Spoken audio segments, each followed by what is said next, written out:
한 주도 잘 지내셨죠? 네.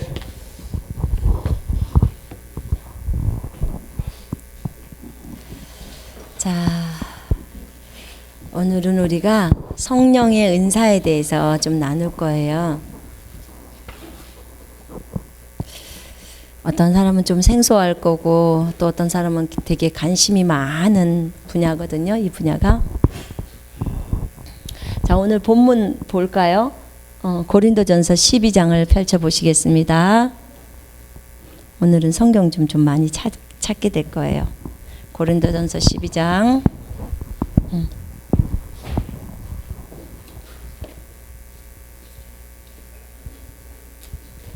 여기 앞에 있나요? 찾아드리세요. 자, 12장 1절부터 우리가 11절까지 전서 12장 1절부터 11절까지 같이 함께 읽겠습니다. 형제들아, 신령한 것에 대하여 나는 너희가 알지 못하기를 원하지 아니하노니 너희도 알거니와 너희가 이방인으로 있을 때 말 못하는 우상에게로 끄는 그대로 끌려갔느니라. 그러므로 내가 너희에게 알리노니 하나님의 영으로 말하는 자는 누구든지 예수를 저주할 자라고 하지 아니하고 또 성령으로 아니하고는 누구든지 예수를 주시라 할 수 없느니라. 은사는 여러 가지나 성령은 같고 직분은 여러 가지나 주는 같으며 또 사역은 여러 가지나 모든 것을 모든 사람 가운데서 이루시는 하나님은 같으니 각 사람에게 성령을 나타내심은 유익하게 하려 하심이라. 어떤 사람에게는 성령으로 말미암아 지혜의 말씀을, 어떤 사람에게는 같은 성령을 따라 지식의 말씀을, 다른 사람에게는 같은 성령으로 믿음을, 어떤 사람에게는 한 성령으로 병 고치는 은사들을, 어떤 사람에게는 능력 행함을, 어떤 사람에게는 애언함을, 어떤 사람에게는 영들을 분별함을, 다른 사람에게는 각종 방언 말함을, 어떤 사람에게는 방언들을 통역함을 주시나니 이 모든 일은 같은 한 성령이 행하사 그의 뜻대로 각 사람에게 나누어 주시는 것이니라. 아멘. 아멘. 오늘 고린도전서 12장은 성령의 은사에 대한 내용이에요.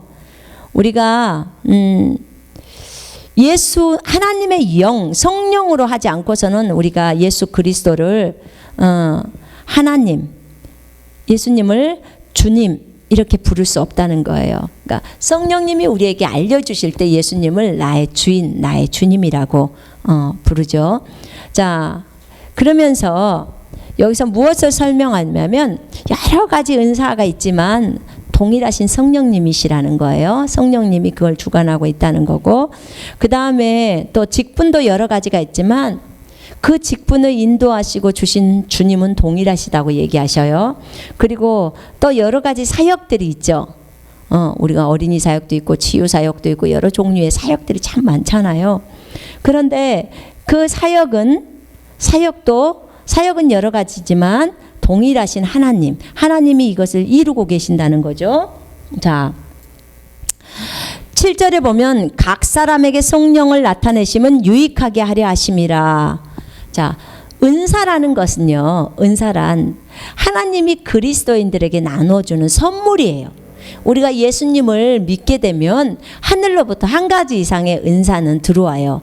근데 은사에는 고린도전서 12장에 나와 있는 8절부터 나와 있는 그 은사가 9가지 은사가 있고요. 또 로마서 12장에 나와 있는 또 은사가 있어요. 로마서는 조금 이따 보겠습니다. 은사가 있어요. 그러니까 고린도전서 12장에 나와 있는 은사와 로마서 12장에 나와 있는 그 은사는 오직 성령이 우리에게 주시는 은사예요. 자, 우리 로마서도 한번 볼까요? 지금 잠깐 고린도전서 펼쳐봤는데 로마서도 한번 봅시다. 자, 로마서 12장 먼저 보겠습니다. 6절부터 8절까지. 자, 함께 읽겠습니다. 시작. 우리에게 주신 은혜대로 받은 은사가 각각 다르니 혹 애언이면 믿음의 분수대로, 혹 섬기는 일이면 섬기는 일로, 혹 가르치는 자면 가르치는 일로, 혹 위로하는 자면 위로하는 일로, 구제하는 자는 성실함으로, 다스리는 자는 부지런함으로, 긍휼을 베푸는 자는 즐거움으로 할 것이라. 아멘. 자, 여기에서도 보면 우리가 받은 은사가 많이 있죠. 나는 섬기는 일을 참 잘해요. 나는 가르치는 일을 참 잘해요. 나는 누군가를 위로를 잘해요. 그래서 내가 위로할 때 저들이 위로를 받아요. 그 다음에 나는 누군가를 잘 도와줘요. 물질로 잘 섬겨주죠. 자, 구제하는 자는 성실함으로, 다스리는 자. 아, 나는 다스리는 것을 참 잘해요. 그러면 그 일을 하면 돼요. 부지런함으로. 그 다음에 나는 누군가에게 누구를 불쌍히 여기고 잘 베풀어줘요. 그럼 즐거움으로 하라는 거죠.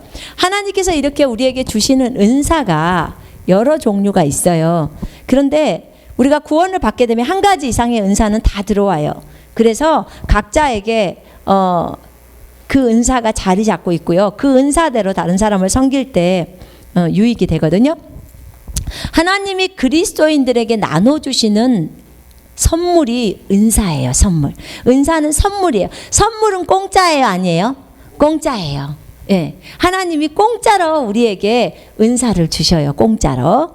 자, 공짜로 우리에게 은사를 주십니다. 거듭났을 때 이 선물을 받는데, 또 우리가 이 선물을 받고 계속해서 사역을 해 나가는데 나의 어떤 부족한 은사들이 보여서 하나님 이것도 주세요 하고 구할 때 주님은 또 우리에게 주시기도 합니다.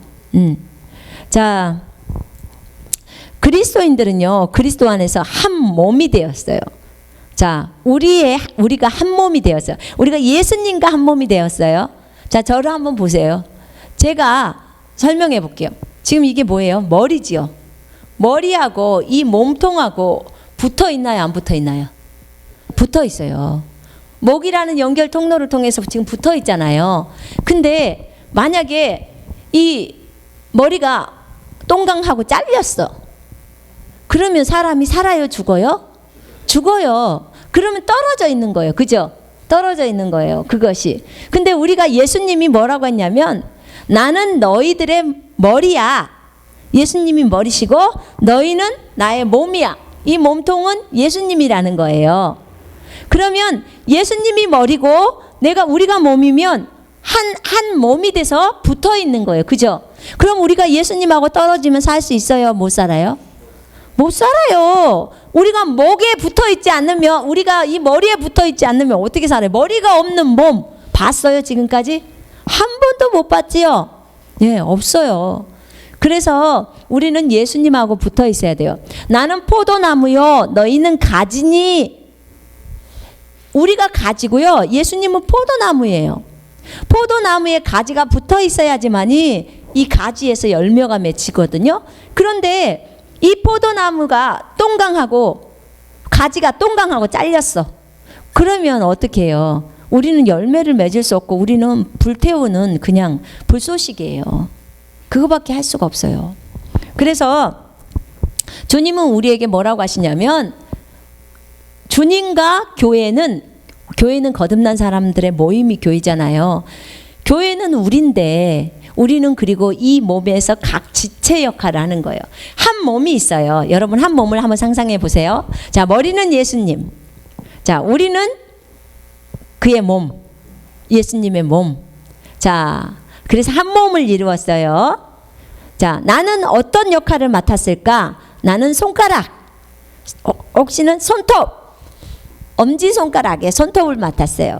그러면 어떤 다른 사람은 약지손가락에 손톱을 맡을 수도 있어요. 그죠? 네.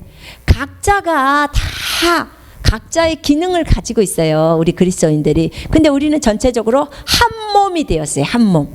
자, 여러분 주변의 사람 봐보세요. 여러분의 몸이에요. 자, 너무 사랑스럽죠? 자, 사랑합니다 한번 해보세요. 사랑합니다. 당신은 나의 몸입니다. 당신은 나의 몸입니다. 당신은 나의 지체입니다. 당신은 나의 지체입니다. 그래요. 우리는 서로 간에 떨어질 수가 없어요. 왜 우리가 예수 그리스도의 이름으로 치유를 구할 때 우리 그리스도인들의 몸을 위해서도 기도하잖아요. 우리 그리스도인들의 지체, 건강을 위해서 기도하는데 왜 그래요?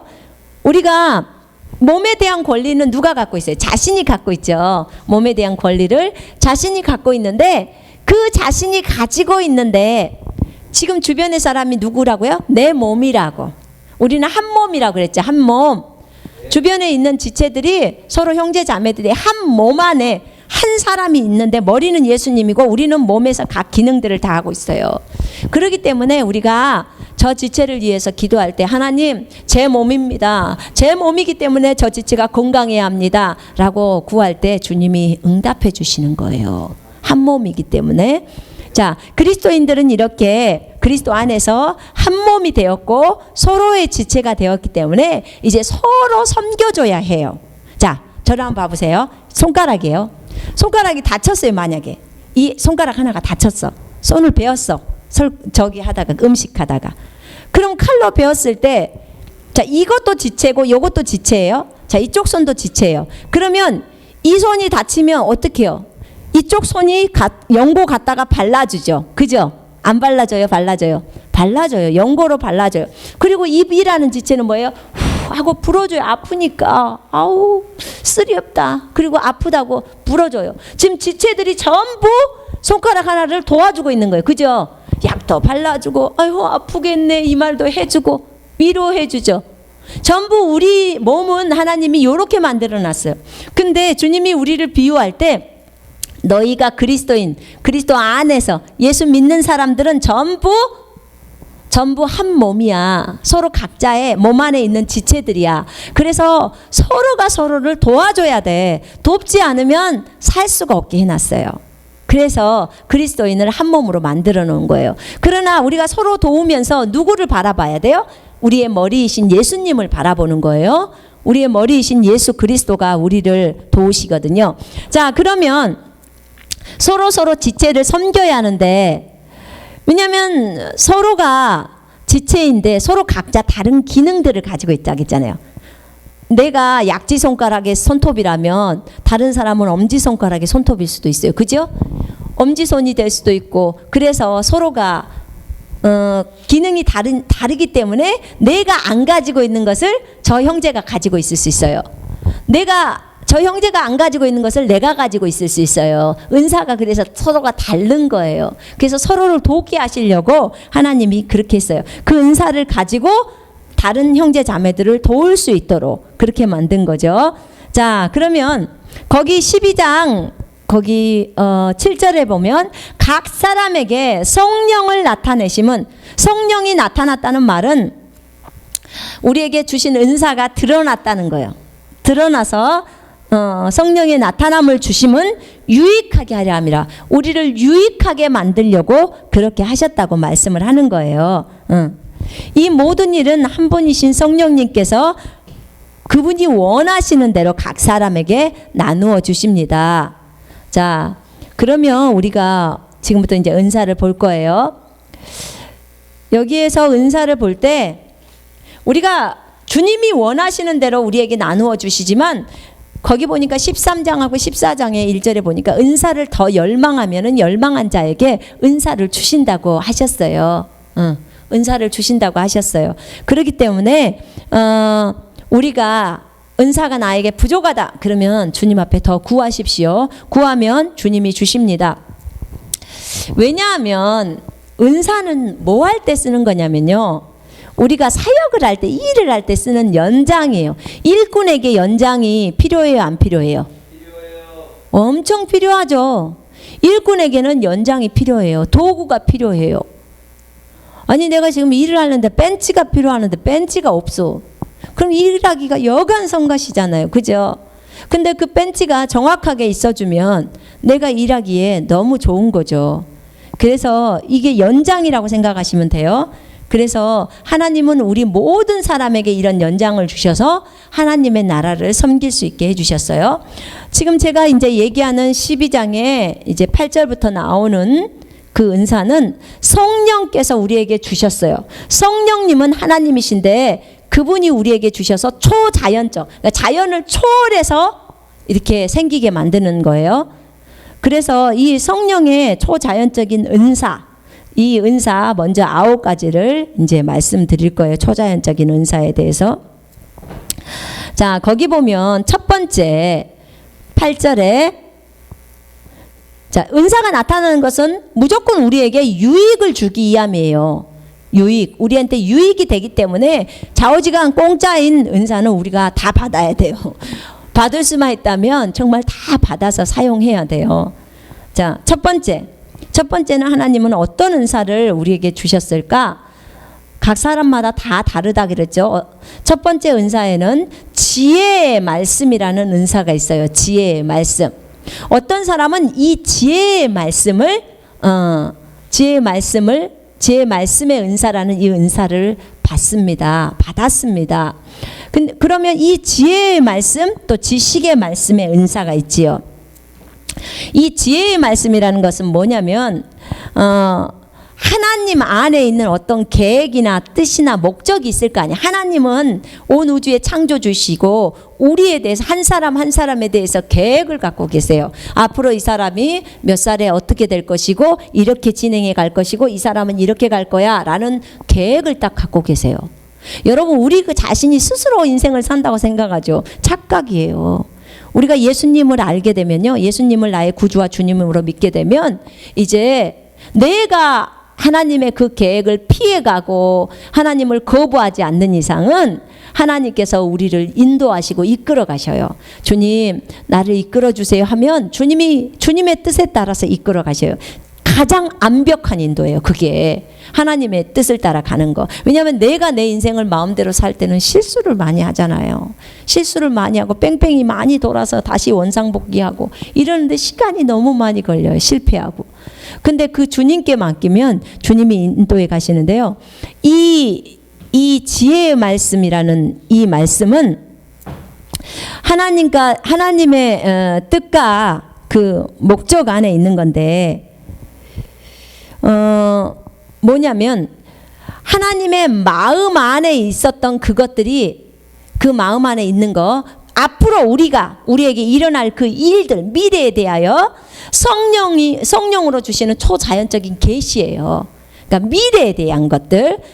그래서 하나님은 지혜의 말씀을 통해서 미래에 있을 계획들을 우리에게 말씀해 주세요. 또 우리의 미래에 대해서도 알려주시지만 네가 이후에 이렇게 될 거야. 이런 사람을 만날 거야. 또 이런 일을 하게 될 거야. 다 얘기해 주실 수 있어요. 우리에게. 그래서 우리가 이 지혜의 은사를 사모하는 거예요. 굉장히 사모하는 거죠. 이 지혜의 은사는요. 이렇게 네가 이렇게 하면 또 이렇게 할 거야라는 어떤 조건부적인 것도 있어요. 그렇기 때문에 우리가 하나님 앞에서 어떤 얘기를 들을 때 굉장히 중요한 것은 우리 자신이 하나님의 뜻을 따라 살려고 하는 이 상황이 굉장히 중요합니다. 히스기야라는 이거 먼저 이것부터 볼까요? 거기 보면은 사도행전 한번 봅시다. 사도행전 9장 15절을 제가 이제 설명을 하겠습니다. 사도행전 9장은 어떤 내용이었냐면요.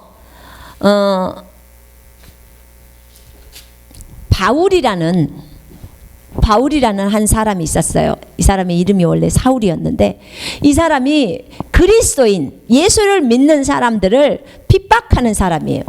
그래서 예수를 믿는 사람들을 다 잡아서 감옥에다 쳐넣는 사람이에요. 그리고 스데반, 그 훌륭한 주님의 제자인 스데반이 죽을 때 그 사람들이 돌로 스데반을 쳐 죽였는데 그 사람들 옷을 지켜주는 역할을 했고요. 이 사람은 사람을 감옥에다 쳐넣고 그 다음에 그리스도인들을 핍박해서 죽이고 이런 거에 앞장서는 이 앞잡이에요. 근데 이 사람이 이제 다메섹이라는 그 다른 나라에도 그리스도인들이 거기까지 가서 복음을 전한다는 내용을 듣고 말을 타고 가요. 제사장들한테 가서 그리스도인 잡아다가 다시 예루살렘 데리고 와서 감옥에다 집어넣으려고 아주 이 그리스도인들을 다 죽여버려야겠다. 어디서 예수를 믿는다고? 예수가 어디 있어? 오직 하나님 아버지만, 하나님 그 유일하신 여호와만이지 어디서 예수라는 하나님의 아들이라는 그 사람이 나타났으며 그런 작당들이 같이 나타났어. 이런 생각을 가지고 이제 그 문건을 가지고 이제 말을 타고 다메섹으로 갑니다. 가는 도중에 갑자기 하늘에서 엄청나게 강렬한 빛이 그냥 쫙 비쳐요. 몇 명이서 같이 가죠. 근데 그 빛이 너무너무 강해서 이게 그냥 우리 햇볕이 비치는 그 차원이 아니라요. 완전히 나한테 무대에 쓰면 서포트라이트가 이렇게 비치잖아요. 그것에 몇백 배의 그 빛이 강렬하게 비춰지면서 너무 눈이 부신 상태에서 떨어져 버려요. 말에서 떨어져 버려요. 그러면서 갑자기 사울아 사울아 이 소리가 하늘로부터 들려요. 그 말 주위에 있던 같이 가던 사람들이 전부 무릎 꿇어요. 무서워. 너무 벌벌벌 떠는 거예요. 근데 그들에게 막 천둥소리처럼 들리는 거예요.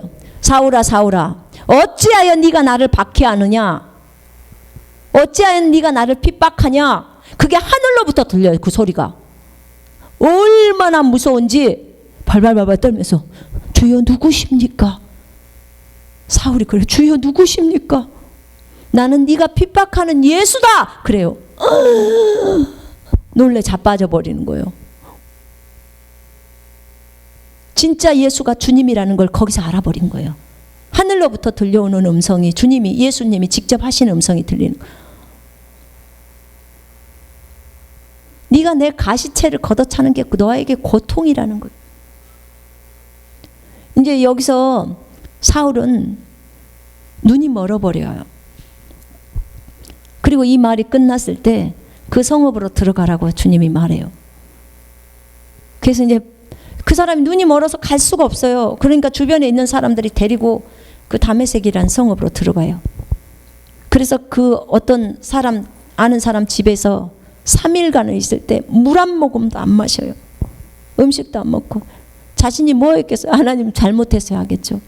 하나님 잘못했어요. 내가 지금까지 내가 뭔 일을 한 것이에요. 세상에 그 많은 그리스도인을 잡아 죽이고 감옥에 쳐넣는 내가. 근데 예수가 살아있고 그분이 진짜 주님이라고, 하나님이라는 걸 알아버렸는데 나는 이제 이 죄악을 어쩌란 말이에요. 너무나 많은 사람을 죽이고 하는 그 역할을 했는데 어떻게 밥이 넘어가겠냐고요. 자기가 잘못 알고 있었던 거죠. 그래서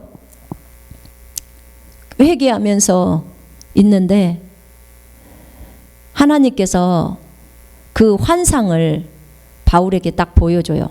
아나니아라는 한 사람이, 제자가 와서 바울에게 안수해서 보게 하는 사건을, 바울이 기도하는데 잘못했다고 하는데 그 환상을 먼저 바울에게 주셔요. 그런 다음에 예수님이 아나니아에게 딱 나타나요. 아나니아야 하고 집에 딱 나타나니까 오 주님, 바로 얘기하죠. 예수님의 제자예요. 12 제자는 아니지만 주님 어쩐 일이십니까? 너 거기 15절에 가면 이런 말이 나와요. 주께서 이르시되, 거기 보면 11절에 있어요. 주께서 이르시되 일어나서, 아나니아 너 일어나가지고 직가라고 하는 거리로 가서 유다의 집에서 5 사람 사울이라는 사람을 찾으라. 지금 뭘 가르쳐 주냐면 직가라고 하는 직가, 그러니까 고등길이에요. 이 길로 쭉 내려가면 유다의 집이 나올 거야. 유다의 집이 나오는데 그 집에서 5 사람 사울이라는 사람을 찾아. 그가 지금 나한테 기도하고 있거든. 그러니까 그 사람한테 가서 안수해서 다시 보게 해라.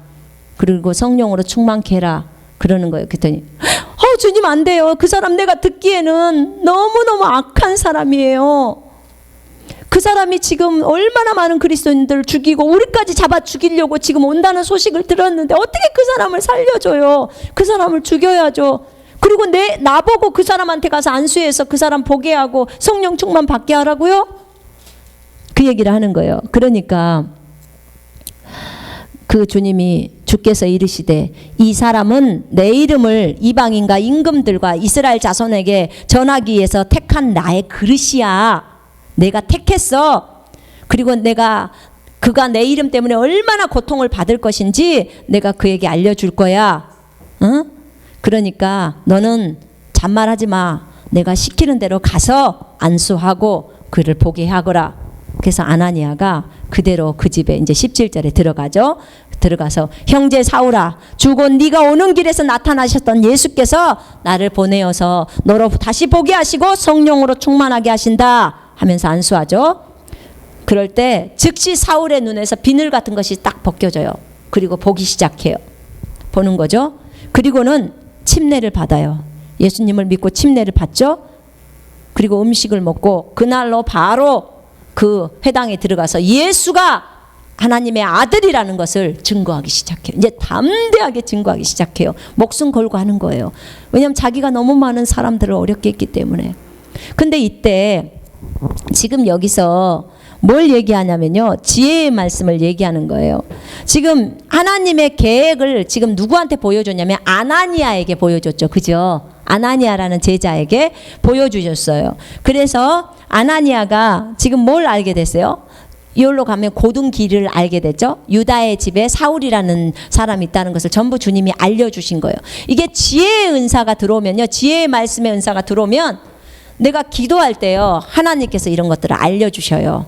너 오늘 누구를 만나라, 가서 이렇게 해라, 이런 것들을 다 알려주셔요.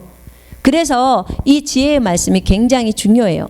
자, 다른 부분이 또 뭐가 있었냐면 그 히스기야 왕이라는 분이 계세요. 근데 그 히스기야 왕은 당시에 이렇게 히스기야가 병이 들었어요. 병이 들었는데 이제 기도를 하는데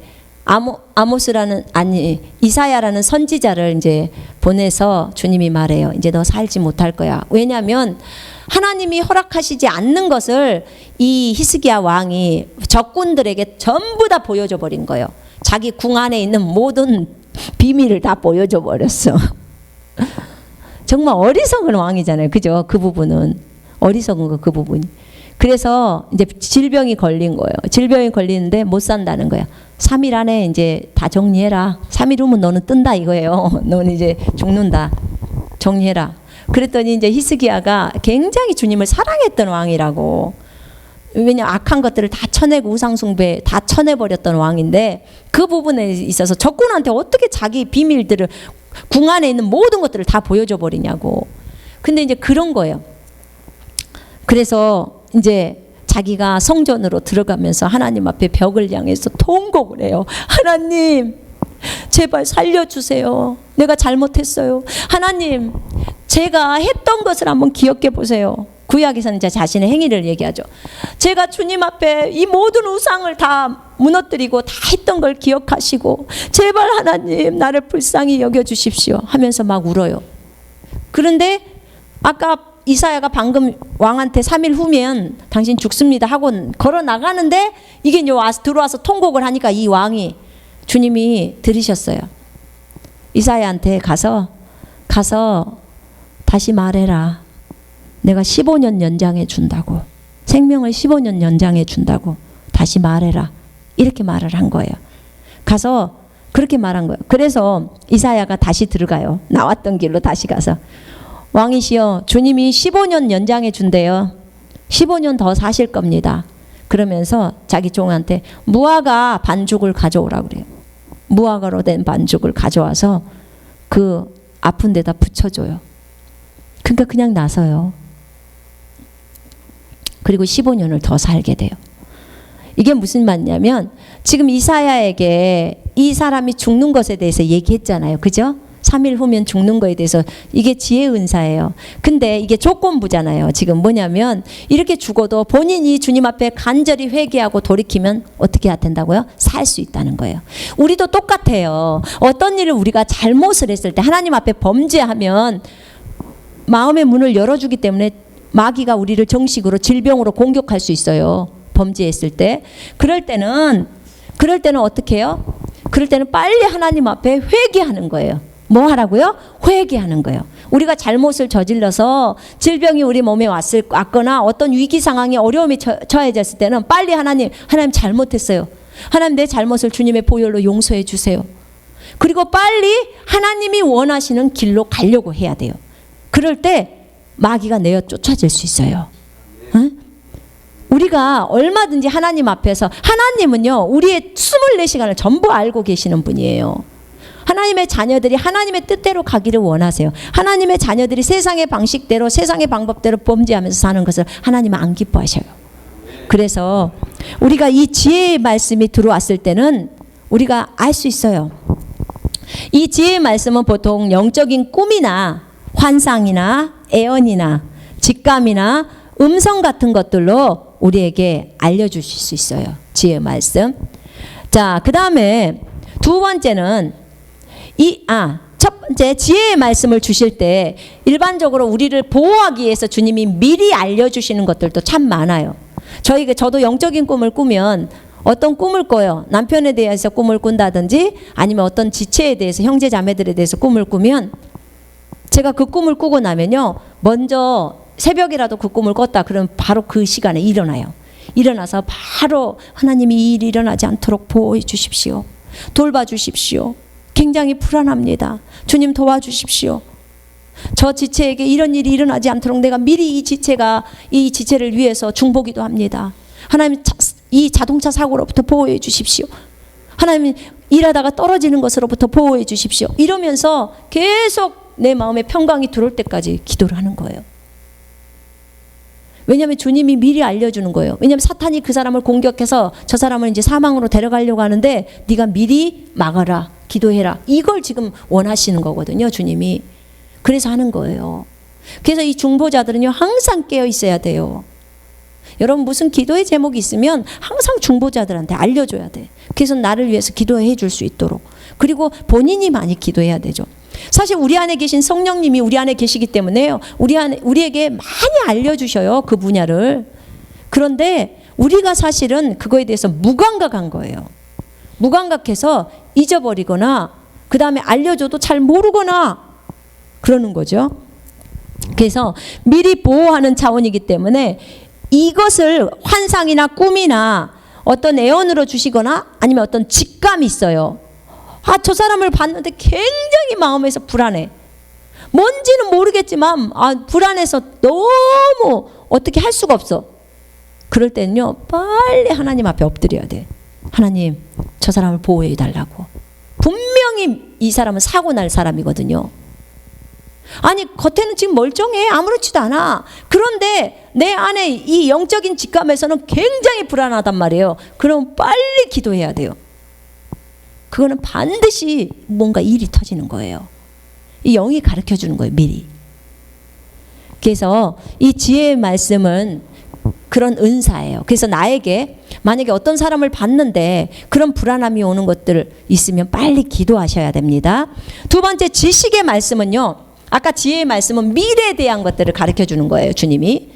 미래. 자, 지식의 말씀은 과거, 그 다음에 현재의 것들을 알려주는 거예요. 과거하고 현재의 것들. 그러니까 주님 안에 있었던 것. 과거는 우리가, 주님이 우리에 대해서, 저 사람의 과거에 대해서 우리가 어떻게 알아요? 근데 갑자기 이 사람을 딱 만났는데, 당신 김강산이죠? 당신 27살이죠? 당신 아버지는 김정식 씨죠? 이렇게 그냥 아는 거예요. 이게 지식의 은사예요. 지식의 은사. 그런 거예요. 그래서 이 지식의 은사가 들어와요. 지식의 은사가 오면은 이 사람이 어저께 무엇을 했는지의 그 상황도 알게 돼요. 응? 그래서 상황까지도 알게 돼요. 그러니까 하나님이 어떤 환상으로 딱 한 그림 하나를 딱 넣어주시는 거죠. 그림 하나를 딱 넣어주셔. 환상을 기도를 하다가 딱 봐버려. 또는 잠을 자다가 영적인 꿈에서 그 사람이 어제 뭐 했는지가 그냥 쫙 보여요. 그런 거죠. 왜냐하면 내가 오늘 새롭게 전도를 하려고 하는데, 주님, 나는 그 사람에 대해서 몰라요. 그런데 딱 화면을 보여줘. 그럼 아는 거죠. 그죠? 그런 거예요. 하나님이 보여주는 거예요. 많이 알지는 못해요. 그런데 하나님께서 한두 컷들을 보여줘요. 이렇게 보여주시면 우리가 전도할 때 진짜 편하죠. 그런 이 지식의 은사가 들어오면 너무 편하죠. 그러니까 지식의 이 말씀의 은사가 오는 방법은 환상이나 음성이나 하나님의 음성도 들리고요. 그 다음에 직감, 영적인 직감도 나오죠. 그 다음에 내적 계시. 보면 그냥 알아요. 그냥 영이 알아요. 저번에 남편이 저한테 어떤 형제에 대해서 잠깐 얘기를 했어요. 아, 내가 걔를 잠깐 길에서 봤는데 이러지? 내가 이렇게 얘기했어요. 그 사람 이렇게 했지? 너 그거 어떻게 알았어? 그냥 알아버리는 거예요.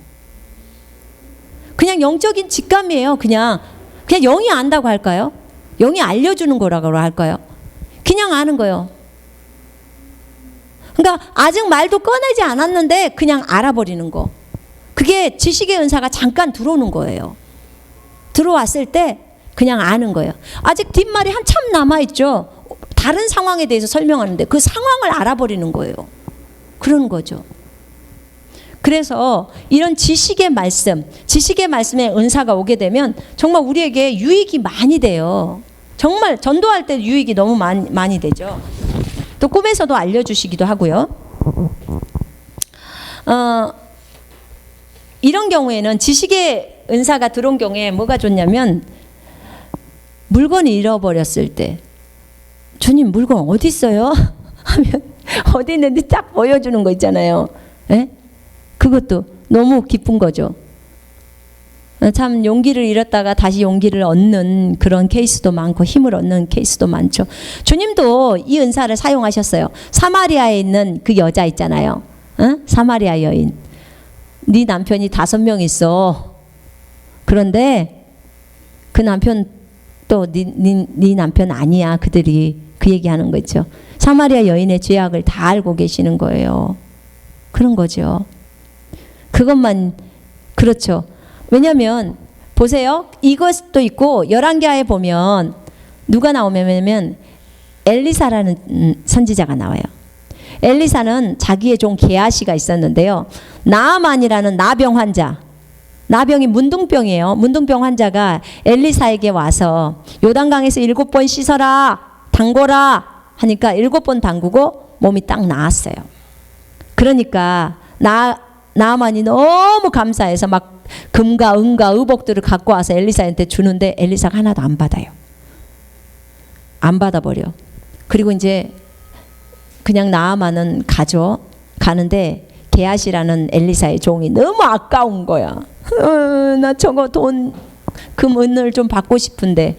그래서 그 주인의 엘리사 몰래 그 사람한테 가서 나 좀 주세요 라고 얘기해요. 나 좀 주세요. 그런데 옥도 주시고 또 거기에 있는 돈도 주시죠. 그걸 가져다가 이제 몰래 자기 집에다 숨겨놔요. 2푸대를 가져와가지고 숨겨놓고 이제 엘리사 앞에 가요. 엘리사의 종이니까. 그때 엘리사가 이런 얘기해요. 지금이 은과 금을 받을 때고 옷을 받을 때냐? 네가 그 사람에게 가서 수레에서 그 사람과 인사하고 물건을 받을 때 내 마음이 함께 가지 않았더냐? 그냥 알아버리는 거예요. 아는 거예요. 이게 하나님이 주시는 은사로 아는 거예요. 그래서 정말 하나님께서 일하시는 거예요. 하나님이 알려주시는 거죠. 저 얼마나 감사한지 몰라요. 이 은사를 통해서 우리가 사역을 할 때 굉장히 좋은 것들을 얻게 되는 거죠. 그래서 여러분 구하세요. 하나님 저에게 지혜의 은사, 지혜의 말씀의 은사를 주세요. 하나님 저에게 지식의 말씀의 은사를 주세요. 그래서 제가 이것들을 잘 활용해서 다른 사람들을 도울 수 있도록 주님 인도해 주세요. 얼마든지 가능해요. 세 번째는 영분별의 은사예요. 영분별의 은사. 이 영분별의 은사는 오늘은 여기까지만 할게요. 영분별의 은사는 어떤 사건이나 현상의 영적 배후 세력을 알게 해주는 성령님의 계시예요. 그러니까 어떤 사건이 일어났어요. 어떤 사건이 일어났는데 우리는 사건만 단순히 일어나면 왜 여기 교차로에서는 맨날 사람이 교통사고 나면 죽지? 여러분 한번 잘 생각해 보세요. 교통사고가 자주 나는 데는요. 거기에 뭐가 있거든요. 왜 거기 지점만 가면 그것도 사람이 죽는 교통사고가 난단 말이에요. 사망사고 발생지역 이래갖고 자주 나는 사망사고 발생지역 이런 데 있죠. 그죠? 근데 거기에 뭐가 있냐면 죽음의 영이 와 있어요. 보통은. 여러분 여기가 지금 영분별의 은사는 뭐냐면요. 그 김진 전도사한테 있었던 은사예요. 그러니까 영의 눈이 열리면서 전부 영이 보여요. 영적인 세계가 보이는 거죠. 영적인 세계가 보이는데 그냥 저거는 죽음의 영, 저거는 음란의 영, 저거는 폭력의 영, 이거는 살인의 영. 그냥 다 영들이요. 우리 사람이 나는 손선미, 당신은 누구 이렇게 있는 것처럼 각자 영들이 다 있어요. 이름이 다 있어요. 그 영들이 와서 하는 거예요. 술도 영이에요. 그 영이 와요. 술 취하는 영이 들어오는 거거든요. 근데 사람들은 몰라요. 그걸 영이라고 절대 생각 안 해요. 근데 눈이 열리면 다 보여요. 저 영이 저 사람한테 딱 들어가니까 저 사람이 술 먹기 시작하는 거예요. 그게 있어요. 여러분 아셔야 돼요. 음란도요. 음란의 그 동영상, 음란 동영상 보는 거요. 그 사람의 음란의 영이 딱 달라붙어요. 그러니까 제가 어느 집 가면 그 음란의 영을 쫓아요. 영적인 직감으로 저는 알아요, 그걸. 근데 저 친구 눈에는 그냥 그게 다 보여버리는 거예요. 보여버리서 쫓아는 거예요. 근데 이 영분별의 은사는요, 우리에게 환상으로도 그걸 알 수 있고, 영적인 직감으로도 알 수 있고, 하나님의 음성을 줬어도 알 수 있고, 영의 눈이 열려서도 알 수 있어요. 근데 이 영분별의 은사, 이 영분별의 은사는 사도들도 가지고 있었어요. 아까 그 바울이라고 말해서 하나님을 대적했던 그 사람 있었잖아요. 그 사람이 이제 좋은 주님의 제자가 됐어요. 좋은 주님의 제자가 되었을 때 그 사람이 이제 빌립보라는 곳에 갔는데요. 어떤 사람이 점치는 영에 사로잡혀 있는, 그러니까 점치는 거 있죠. 무당들, 점치는 점쟁이들의 영에 사로잡혀 있는 그 한 소녀를 데려다가 점을 쳐갖고 돈을 엄청나게 버는 거예요. 근데 이 점쟁이 이 영이 있는 이 여자가 바울을 따라다니면서 이 사람들은 지극히 높으신 하나님의 종들입니다 하면서 다니는 거예요. 계속. 그러니까 바울이 냅두고 있다가 3일째인가 시간 돼서 계속 그러고 또 쫓아다니니까 내가 예수 이름으로 명령하는데 너 거기서 나가! 딱 그러는 거예요. 이 점치는 영 바로 나가라고 말하는 거예요. 왜냐하면 지금 바울이 영적인 눈이 열리기 때문에 이걸 보이는 거예요. 점치는 영이. 그 영의 이름이 점치는 영이에요. 그래서 여러분 자살의 영이 있어요. 자살의 영이 사람 속으로 딱 들어가면요. 그 사람은 반드시 자살하게 돼 있어요. 그래서 자살의 영이요. 와서 옆에서 들어가기 전에요. 먼저 옆에서 서서 보통 영들이 앉아 있어요. 내 어깨에, 여러분들 어깨에 앉아요. 그래서 귀에다 쏙닥쏙닥 하는 거예요. 자살하면 정말 좋아. 자살하면 모든 게 좋아. 낙원에 가. 뭐 별 희한한 소리 다 하죠.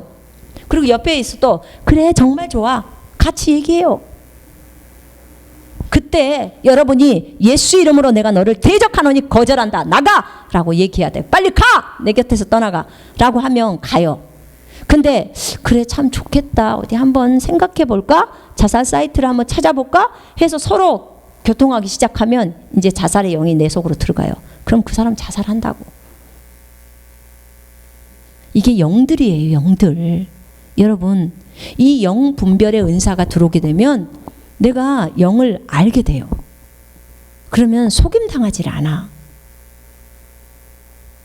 왜냐하면 우리는 영이 지금 영적 세계에 있는 존재들이 안 보이잖아요. 그러니까 몰라요.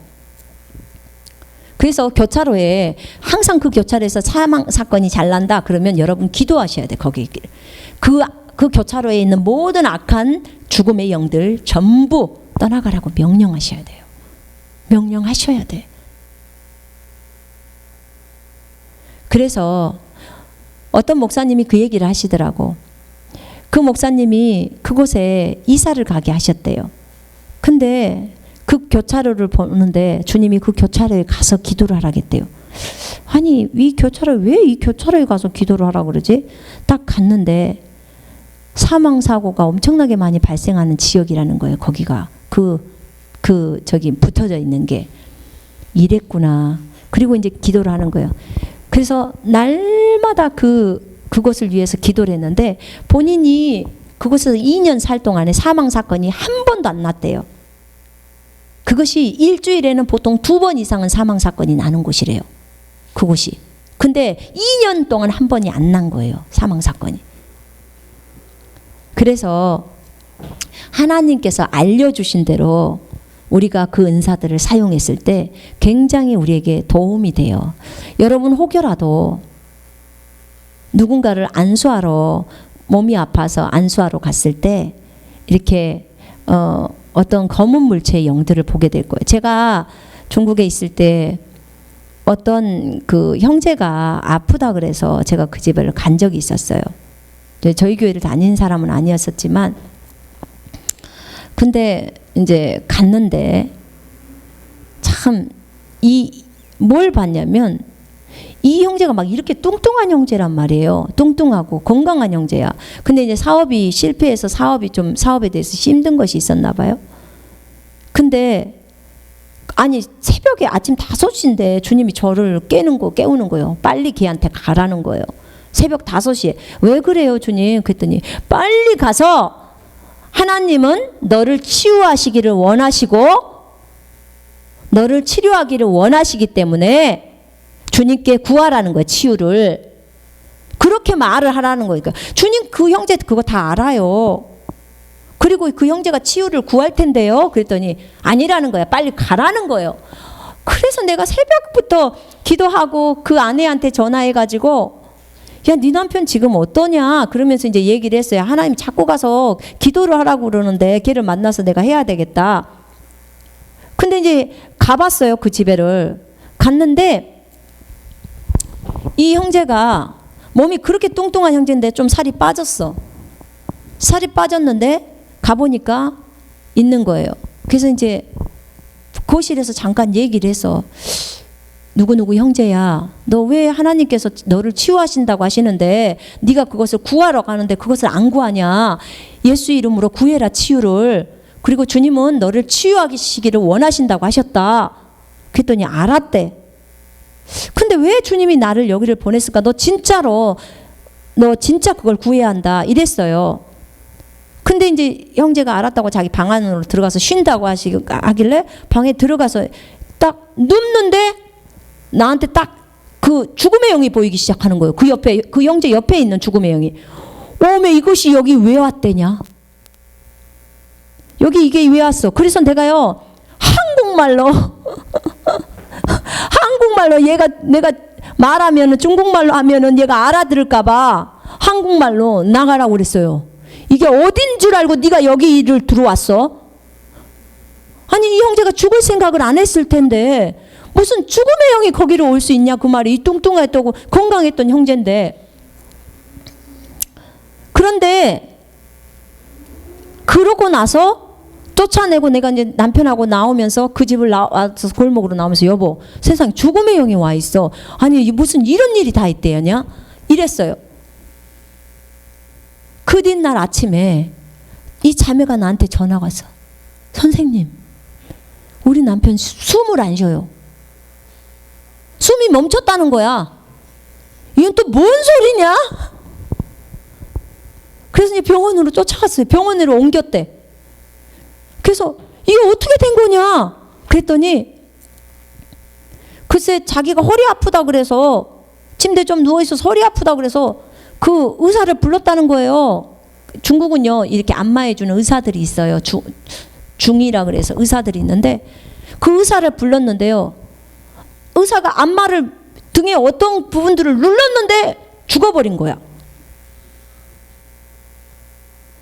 그러니까 우리가 생각할 때는 오메 어디 급소를 눌러버린 거 아니에요. 그죠? 아니, 멀쩡하던 사람이 안마를 한참 동안 받고 있다가 갑자기 어디를 눌렀는데 죽어버린 거라고요. 그럼 이제 이 책임이 전부 그 의사에게 있어야 되잖아요. 근데 일단 구급차를 불러서 병원으로 옮겼어. 근데 가봤더니 벌써 시체가 되어갖고 있는 거야. 산소호흡기는 꼽아줬는데 숨을 안 쉬어. 그리고 이제 하도 기가 막힌 상태예요. 그러니까 이제 이 자매가 이거 어떻게 된 거냐 그랬더니, 선생님 제가 기도를 했는데 하나님이 8시간 후에 남편 돌려보내준다 그랬다는 거야. 8시간 후에. 오메. 그래서 우리 계속 기도했어요. 이게 어떻게 된 일인지를 몰라가지고, 하나님 어떻게 된 것입니까? 근데 병원에서는 이제 시체를 치우라는 거야. 그 응급실에서 나가라는 거예요. 이 사람 시체니까 이제 빨리 장례라든지 어디로 가라는 거예요. 장례식장으로 옮기라는 거죠. 근데 8시간이 있어야지 주님은 돌려보내준다니까 냉동실에 넣으면 안 되잖아요. 그래서 계속 기다렸어. 근데 병원에서는 계속 시체가 나가라는 거예요. 그러고 있는 상황 속에서 정말 주님을 이해할 수가 없어. 주님 이게 어떻게 된 거야? 나한테 가라며요. 가서 내가 말했고 그렇게 했고, 갑자기 죽음의 영이 보여서 쫓아냈고, 근데 이 사람은 지금 시체가 되어 있고, 근데 이제 병원에서 하도 내보내라는 시간이 거의 오후 시간이 다 됐는데도 나가라 해서 이제 어쩔 수 없이 나가는 상황 속인데, 이제 나는 그 상황을 몰랐죠. 어떻게 된 일일까? 그 형제가 살아나질 않았어요. 그리고는 이제 나는 집으로 돌아왔어요. 집으로 이제 돌아오는데, 그리고 이제 그 형제는 저기 장례식장으로 갔죠. 집으로 돌아가는데, 집에 딱 돌아와서 집에서 문에서 신발을 벗고 현관을 딱 들어가는데, 주님 어찌 된 일입니까? 계속 질문하고 오는 거예요. 도대체 어떻게 된 일입니까? 그런데 뭐라고 하시냐면, 네가 알지 못하는 그가 나와 대화의 내용들이 있다는 거야. 내가 알지 못하는, 그리고 그 아내도 알지 못한다는 거야. 그래서 바로 전화를 했어요.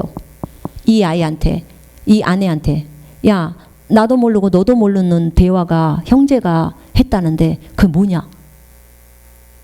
그런데 이제 그날 그 밤에 이 자매가 이제 3일 후에 형제를 다 처리하고 시체를 처리하고 나서 그 얘기를 하는 거예요. 저한테 와서.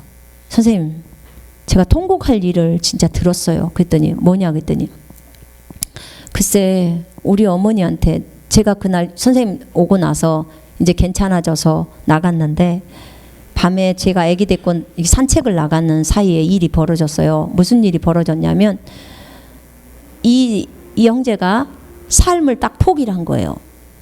자기 엄마가 있는데 엄마한테 무릎을 딱 꿇고 울면서, 엄마 나는 이제 그만 살 거예요. 딱 그렇게 얘기를 하더래요. 나는 그만 살 거예요. 나는 더 이상 이제 살고 싶질 않아요. 딱 그 얘기를 하더래요. 그러면서 그 엄마가 그것을 받아줬다는 거야. 그 엄마가 하는 말이야. 그 엄마가 며느리한테 가르쳐줘서 한 거예요. 그러면서 이 형제가 자신의 생명을 그냥 내놓은 거예요. 이 형제는 자신의 생명을 내놓는 게 뭔지를 알고 있는 사람이거든요, 이미. 근데 우리 교회 사람은 아니었지만, 근데 그렇게 된 거예요. 근데 정말 신기한 것은 이 자매가 나중에 얘기를 하는 거야. 한 일주일 정도 지나면서 내가 한번 물었어요. 너 분명히 주님이 8시간 후에 네 남편 보내준다고 했는데 너 어떻게 된 거냐? 그랬더니 저도 이해가 안 돼요. 이해가 안 되는데 한 가지 이상한 건 있었어요. 그러더라고요. 그래서 뭐가 이상하다? 그랬더니, 아니 그때 선생님 우리가 그 시체 형제 몸이 이렇게 바깥으로 해서 장례식장으로 가는 그 길에요. 화장실 있었잖아요. 그 길에 갑자기 그 친구가 서 있더라는 거야. 그 죽은 옷을 그대로 입고 있는 채로. 이 시체는 이제 나가잖아요. 이렇게 나가는데 거기에 딱 서 있더래. 서서 자기 이름을 딱 부르더라는 거야. 그래서 깜짝 놀랐고 자기가 봤대. 너무나 무서웠다는 거야. 이 사람 이제 죽었다고 생각하는데 이게 지금 살아서 돌아온 거란 말이에요. 영이 돌아온 상태란 말이에요. 근데 이걸 놓친 거야. 근데 돌아온 거예요.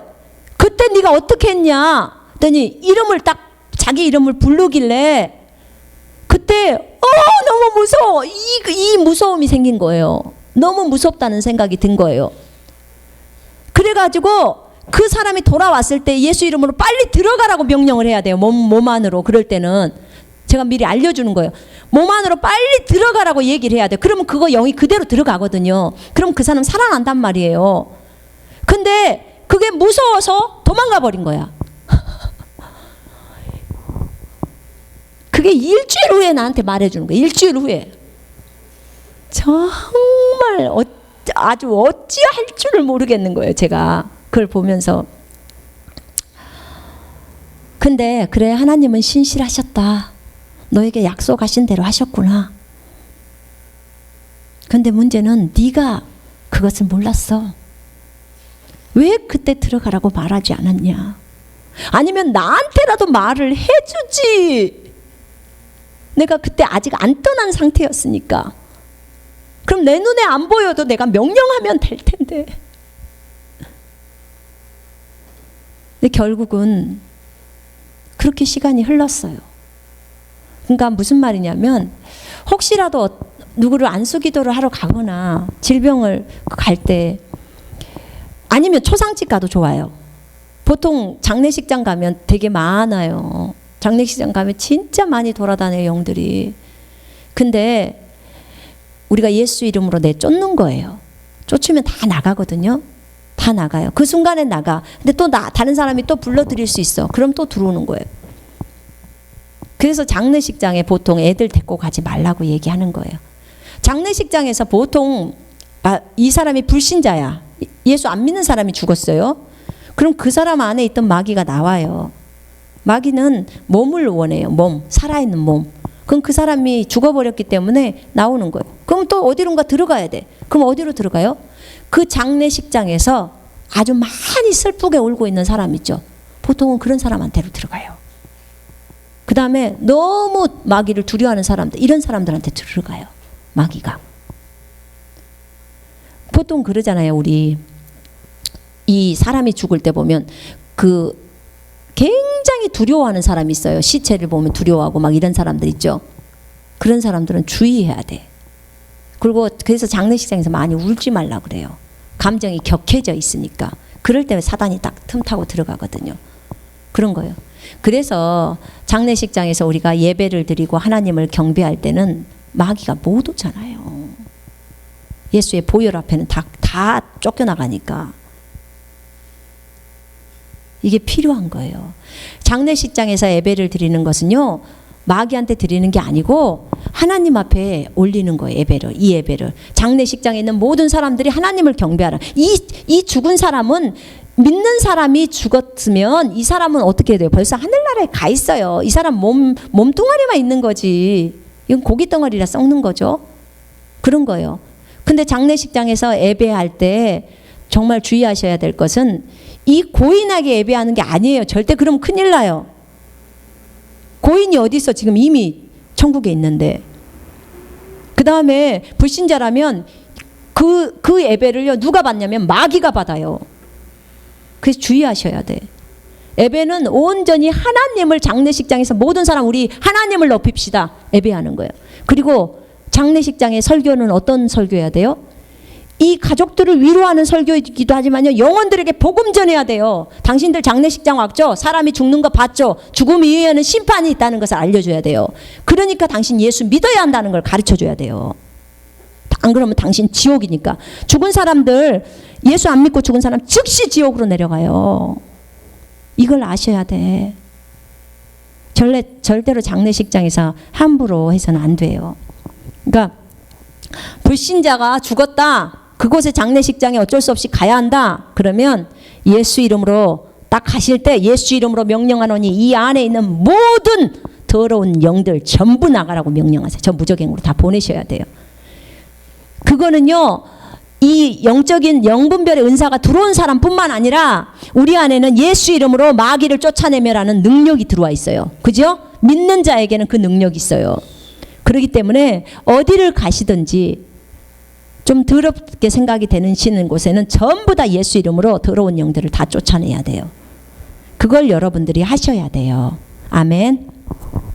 그래서 마귀의 영의 종류에는요, 엄청나게 많아요.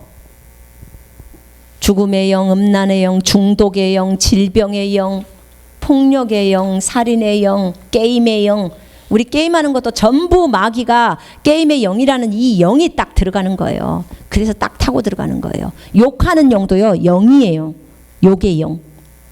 영들이 들어가면요, 마음껏 막 나와요. 여러분, 그것들을 예수 이름으로 내쫓으시고 그것에게 자신을 내어줘서는 안 돼요. 자, 오늘 지혜의 은사, 지식의 은사, 그 다음에 영분별의 은사에 대해서 나눴어요. 하나님이 그런 은사를 주실 때 그것을 사용해서 만약에 누군가를 딱 봤는데 여러분 눈이 열려서 딱 보여버려. 저 사람 뒤에 폭력의 영이 딱 들어와 있어. 자, 검은 색깔로 비춰지는 것은 죽음의 영이에요. 죽음의 영들이 보통 검은 색깔로 비춰져요. 그 다음에 폭력의 영, 그게 빨간 색깔로 비춰져요. 보통은 색깔로도 많이 나와요. 그 뒤에 그렇게 색깔이 둘러쳐져 있어요. 그 사람들. 그런 것들이 보게 되면 갑자기 내 눈이 정상인데 왜 저 사람이 이렇게 뭔가 천이 감싸고 있지? 연기가 감싸고 있지? 근데 색깔이 이런 색깔이야? 그러면 영이 지금 저 사람을 감싸고 있구나. 저 악한 영이 지금 하고 있구나. 이걸 보시면 돼요. 그걸 보시고 빨리 예수 이름으로 저 사람을 감싸고 있는 모든 악한 영들은 전부 다 저 사람에게서 떨어져 나가라고 명령하셔야 돼요. 자, 우리는 예수님의 이름을 이미 갖고 있습니다. 아멘. 그렇기 때문에 그 역할들을 할 수 있으셔야 됩니다. 우리 이 시간에 기도하겠습니다. 하나님께서 우리에게 주시는 이 은사들 3가지를 나누었는데 이 3가지 은사들이 우리에게도 있을 수 있도록, 그래서 지체들을 잘 섬길 수 있도록 하나님 우리에게도 그런 은사를 주십사 하고 우리 하나님 앞에 이 시간에 기도하겠습니다.